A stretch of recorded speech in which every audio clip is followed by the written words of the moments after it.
What's up, everybody, and welcome to our very first C++ tutorial video.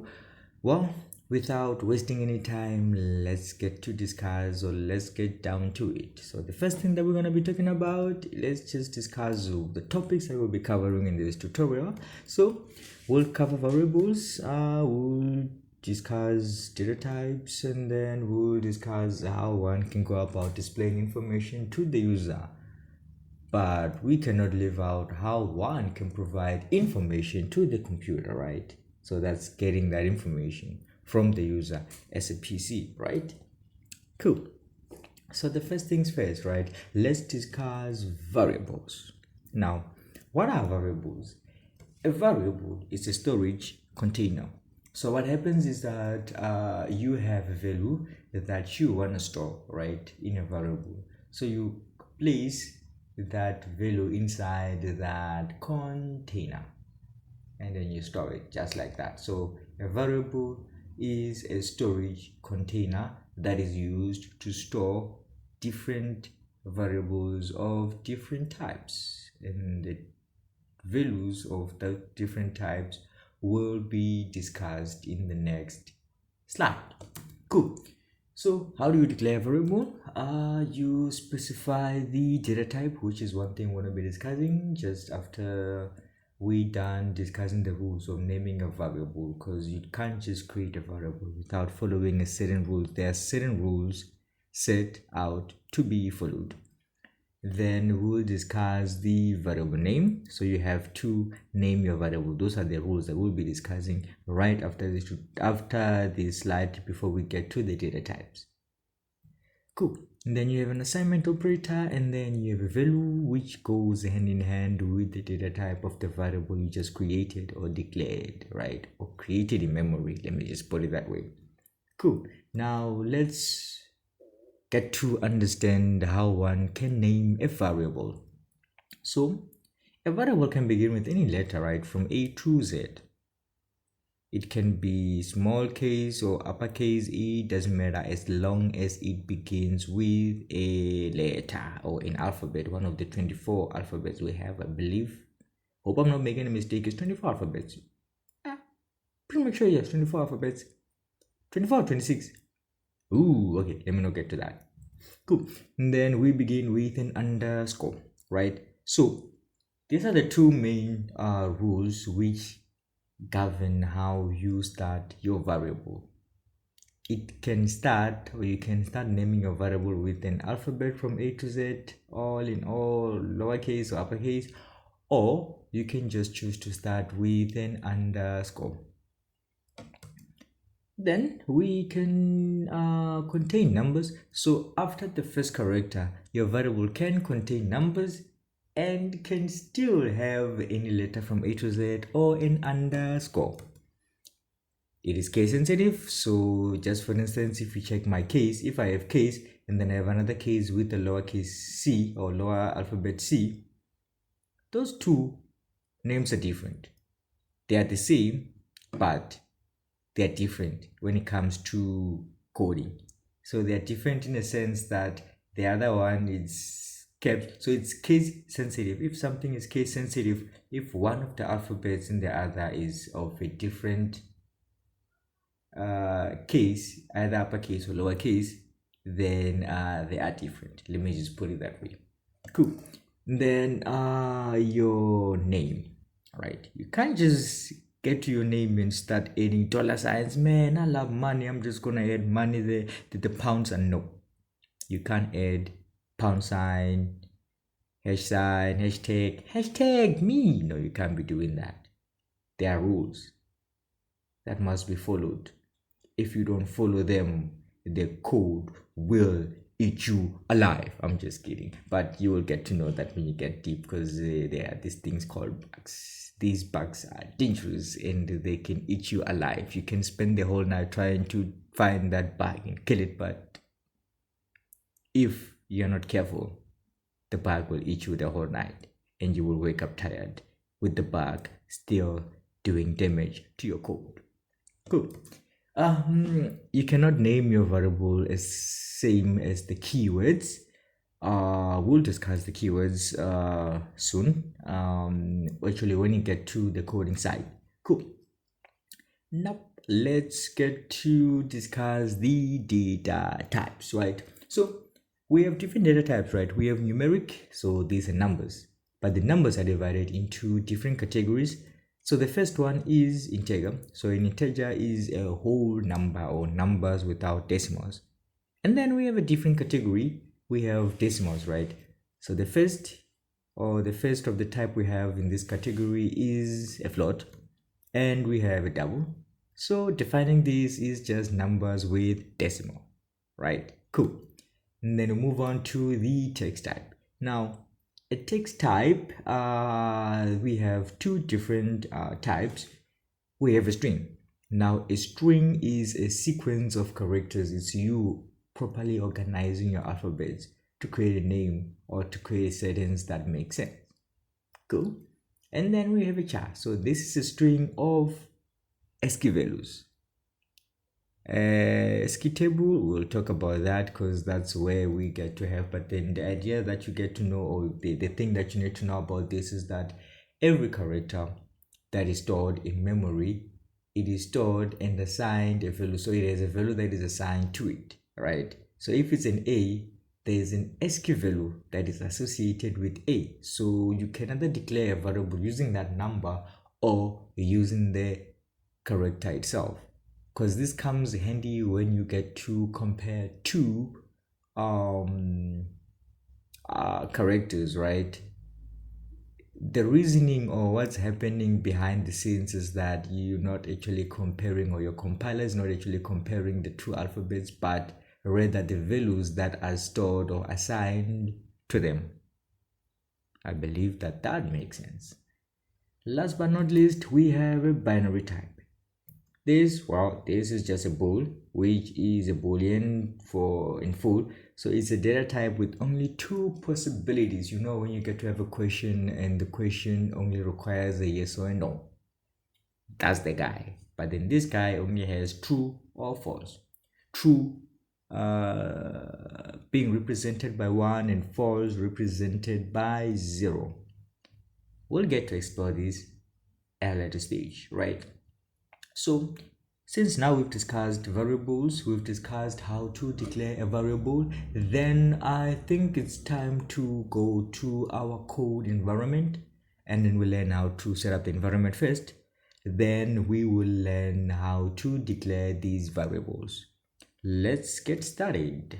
So what I'm going to go is I'm going to go to an online compiler, which is jdoodle.com.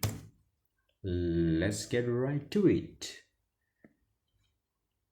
Cool. Now we are here. I got this. So what we want is we want C++. So now you might be confused. We are seeing C++, C++14, C++17. What is going on? Right? Don't be confused. For now, let's just go for this. I will have a video. We'll talk about different versions of C++, because yeah, it's being improved on and on. I don't know why there's no C11 here, but okay, let's not mind ourselves about that. Let's just go with what we know, C++, just to keep it simple, right? I mean, it's the same thing. Cool. So this is what we have. This is the compiler, right? It's GCC, it's GNU Compiler Collections, right? It's at version 11.1.0. And then you have command line arguments, input. We're going to discuss that. This is where you're going to get your output, the result, right? So what I want to do is click there so that we have a nice user interface. Then we can play around with this guy if we want, but then this is not so nice. So if I leave it there, that is nice. Then I code. And then if this text is not that big enough for you, it's just Control plus. There we go. And then we get to have a clear view. Perfection. Now what we have here is just an example that they gave us, but we're going to be removing that very soon. So what we have there is we have the button to execute, and our program is going to be there. Now what we want to do is we want to eliminate all of this and remove. Cool. Now here I am. I've been taught this is how you declare a variable. Now, how do I start a program?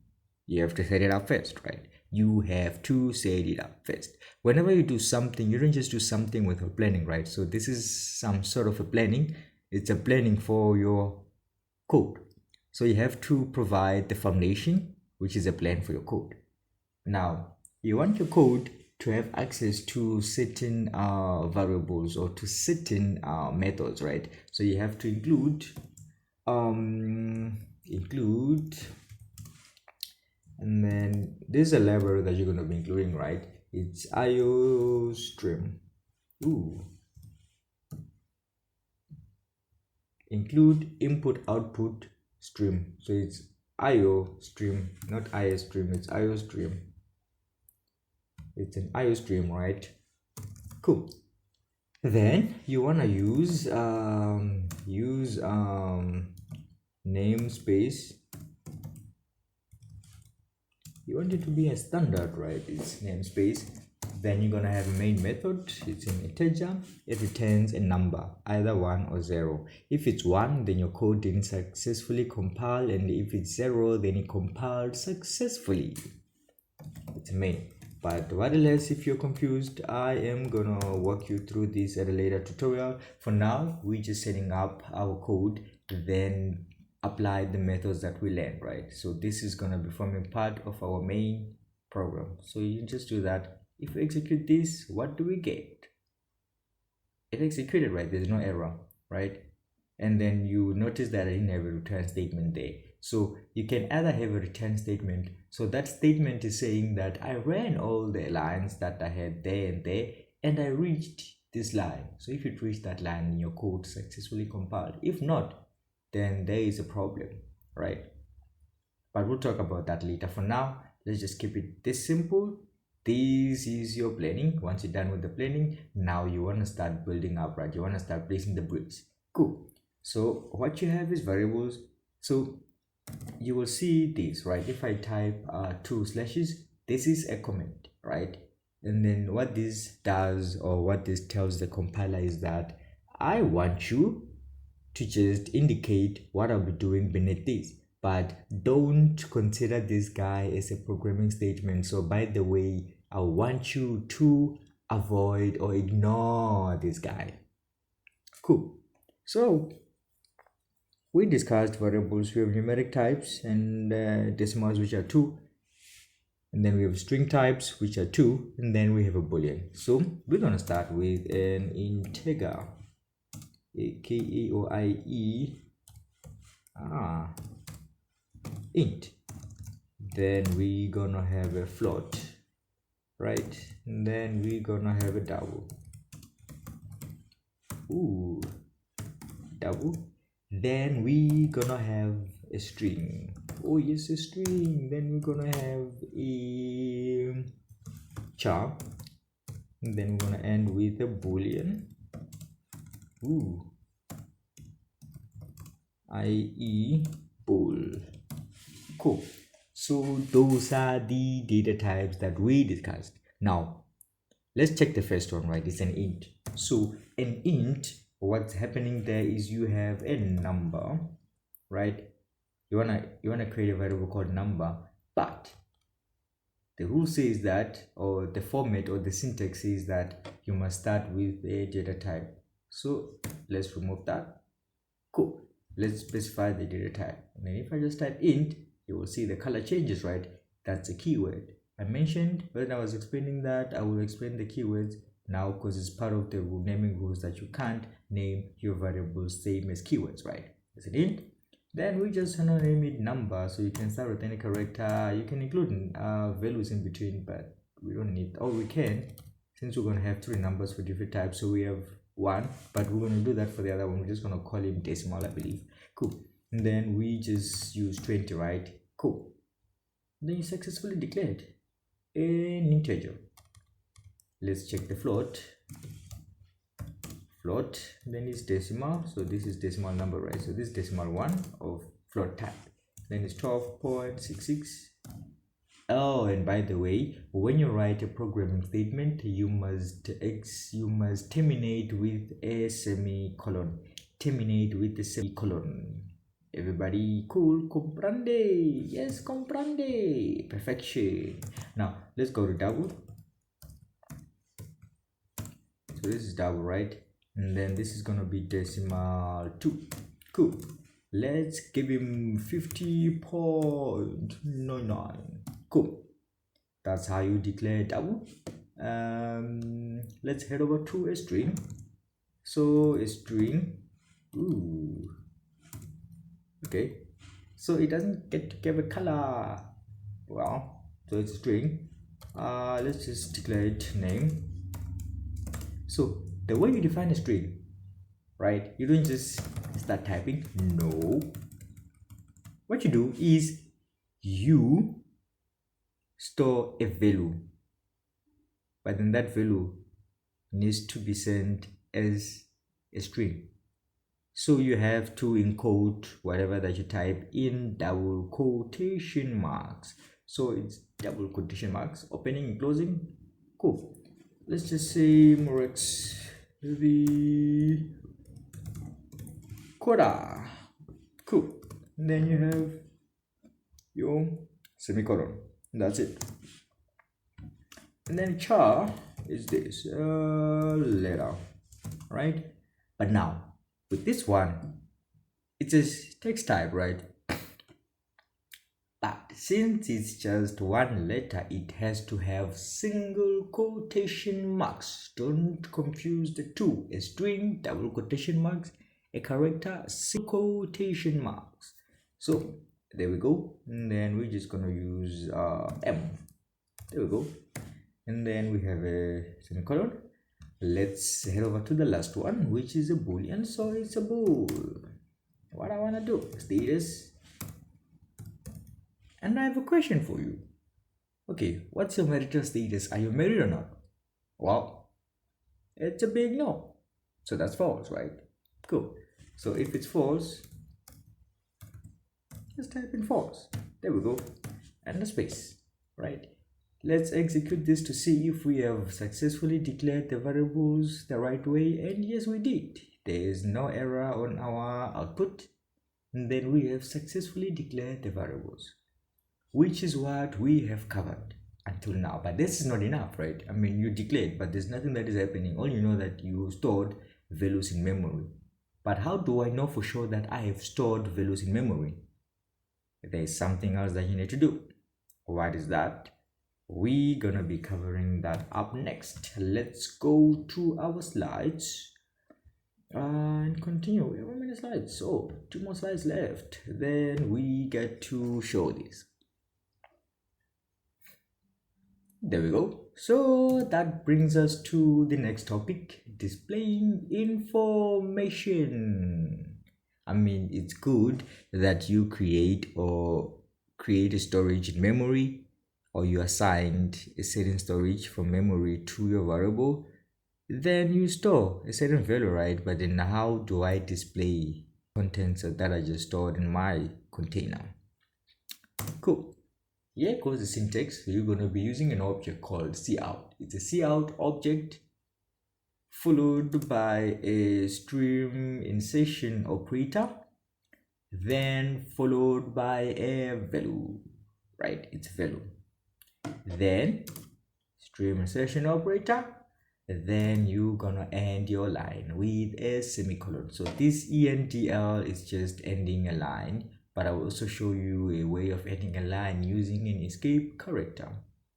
But that is displaying information, right? So remember, we are building. We already have a foundation. We've declared variables, which are the bricks, right? Now we are continuing building. At the end, the house has to look good and it has to have the look. For now, it doesn't have the look, it has the bricks. We have to add the features that are missing, right? Let's head back to our compiler. And what we're gonna do is we're gonna start displaying the information. The way we do that is that we are gonna make So the first things first, you want to indicate. Okay, let's just do this. So just press enter so that we don't have to struggle going down. We already know what exists there, so we don't have to worry much about that. Cool. So what we're going to be doing is displaying information or data. Cool.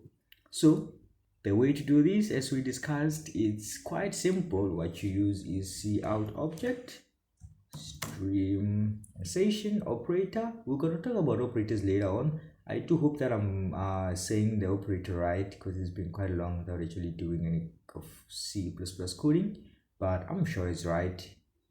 Cool. And then what we want to do is we want to add this, right? So first things first, we started with the number, right? It's number, then that, and then session operator, and then we provide the number, and then this is what we have from our slides, right? So you see that I also added another insertion operator. So what's happening is that I want my output to have number, then a space, then the value, right? So this is what's happening there. Cool. And then it's a number, right? That's a number, which is 20, so I'm expecting that to give me that. Oh, and then it's not end, it's end line. Almost made a mistake there. Cout insertion operator. Then what we have is we have decimal 1, obviously, so it's decimal 1, decimal 1, and line. Don't worry about the escape character I mentioned that I will be showing you. I will be showing you now. So let's do that for the decimal 2. So you have decimal 2, and then you have the value decimal 2, and then you have an escape character, and then that's that. So instead of using an end line, you can just use this. Cool. And then you have what do we have? Name, right? So there goes my name, and then it's name, and then we gonna have an end line. Let's just continue with that one instead of an escape character. We'll talk about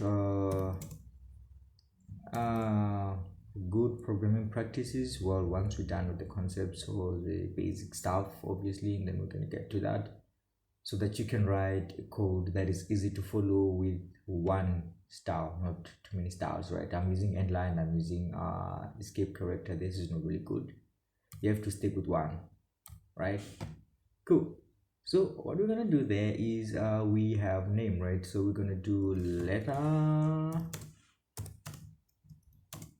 and then we have letter and line. There we go. And then we have what is it? Status. Then we have what's happening? I should get myself a nice keyboard. Status, and then we have we don't have the double quotes. And just one thing that you must also pay attention to: don't have a double quote whenever you want to display information. And then you have an end line. There we go. So this is perfect. Now what do we want to do now? What we want to do is we want to execute. Let's see if it's gonna execute or throw some error. Oh, it executed perfectly well without any error. Wow, congratulations to us. Cool. So what we did is we just displayed information. It's number, and then the value decimal 1, then the value decimal 2, then the value, then we have text, then the value then the value, then we get to this part. It's 0, right? Because I provided false. Remember when I said that it is 2 values, right? It's either true or false. It's a yes or no situation. If it's a yes or true, it's 1. If it's false, it's 0. So we can try and check what happens when you have true. Execute. It should give us a 1, and that's how you get to use the output function. Take your time to understand the concepts. It's not that hard, trust me. I took my time to learn this, and yeah, I am now just coding, freelancing. Cool. Now let's head over to the last part because we can't talk about the input and leave out getting the output. So let's get to talk about the output. So getting information from the user. So we have to use a different object for that, which is the cin object and the stream extraction operator. So it extracts information that has been provided from the user, right? So it extracts information from the user to the variable, right? Let's head over back to our coding. I do hope these make sense. I know we just had to come to the slide where there's only one line, but we had to explain that before we get to these code. I know we started off with just nothing, but now there we are. But now, don't be scared. We just getting started. Cool. So what we're gonna have there is getting user information. We getting the user information, right? Cool. So the way we do that is we use a cin object and a string extraction operator. We're gonna be learning all that later on. So what's happening now is what we're going to do is declare variables. So we don't want to do too much, right? We already have all that. All you just have to do is just practice. Oh, it's okay, this is how you do it. A variable, play around with all those things just to improve your skills. Coding, it's a skill. It takes time, it takes patience. If you are willing to become the coder you've always wanted to become, you put in the work that you are supposed to put in. If not, well, why have we been doing it in the first place, right? So without any further ado, let's begin. So what we're going to do is we're just going to get the age of the user and the name, and that's it. So let's start with the name, or let's start with the age, I guess. Int age, right? Almost said int string name, right? That's what we have. Now, what have we done at this point? We have created a variable name in memory, right? Right now what we want to do is we want to store the value into that variable. So let's first prompt the user. Let's go. What is your name? What is your age actually? We don't want to end line, we want to input there. So it's cin object and string assertion extraction and then it's age. And then we're going to go there, and then we're going to say what is your name. Cool. What is your name? My name, I know, my name is my name. There we go. We're done with that, right? But then storing a value or successfully storing a value into our storage is not enough. Let's get to see whether we did the right things or not, whether we successfully did the mission or we successfully completed the mission. That brings us to display. There we go. And then we have age. It's gonna continue the same thing. Here we go. And then we have name. Name. There we go. And line. There we go. Now let's execute this. What do we get? There's a problem. Why? There's no match for what? Oh, we forgot about this as well.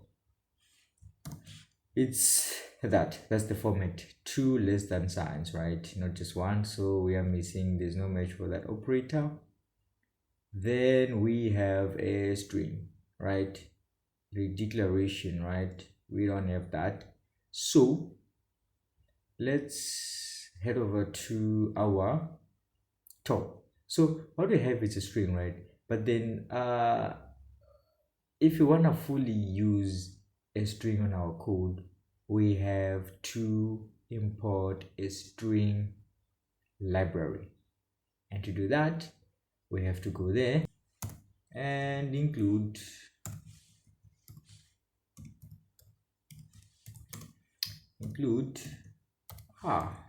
just want to include a string, and then we execute. And then what we have is we have a problem. Oh, no, I take it back. We're not supposed to do that. As I've mentioned, there's been quite a bit of time without me coding. What I did is assigned the same values to the same string, right? So that was name. So let's just name this guy name1, and then it's name1, and it's name1, and we execute. There we go. Now let's go back to this part. Let's remove this guy. Sorry for the confusion. I'm glad I came back to my senses, which is one of the things that makes it more fun, right, to learn, is that through the errors you get, you will know exactly what's happening. So you're going to learn all about this, and do pay attention to what's really happening and how you go about learning, right? Now let's check this out. We are printing the age, right? And then there's no end line, so let's first end the line there so that we get to see these properly. There we go. And then it says 3275. We'll go again. 32767. You see what's happening? It's an input, right? If I don't provide the input, there's a random number that is going to be assigned to my value. As for the name, there is nothing because I didn't put anything. So what we missed is this part, or this guy. Since we want to get the age first, I provide the age. I am 80 years old. And then you provide the name. MurexTheCoder. The C is not making the noise. Yeah, there we go. Now it makes the noise. Now if we execute this, it executed, and there goes Murex, and there goes my age. Right? And this is the problem. Now, what I learned about how this is working, because this is gonna come in handy. Actually, this this online compiler is gonna come in handy when we discuss the testing side of our programs. For now, we're just doing the basics, learning the basics so that we master the basics. Then we're gonna get to practice how one goes about testing their programs. I think that's it from me, and if you guys did enjoy this video, do leave a like and comment if you have any, and yeah, subscribe if you haven't subscribed so that you don't miss out any videos, because we will be releasing our C++ tutorial videos every Tuesday on a weekly basis. Then you get to have your own schedule as well on how you're going to work your things out based on what you're busy with. Learning is a process, and you have to have a proper way of doing it. That's it for me, guys, and I shall see you next week Tuesday.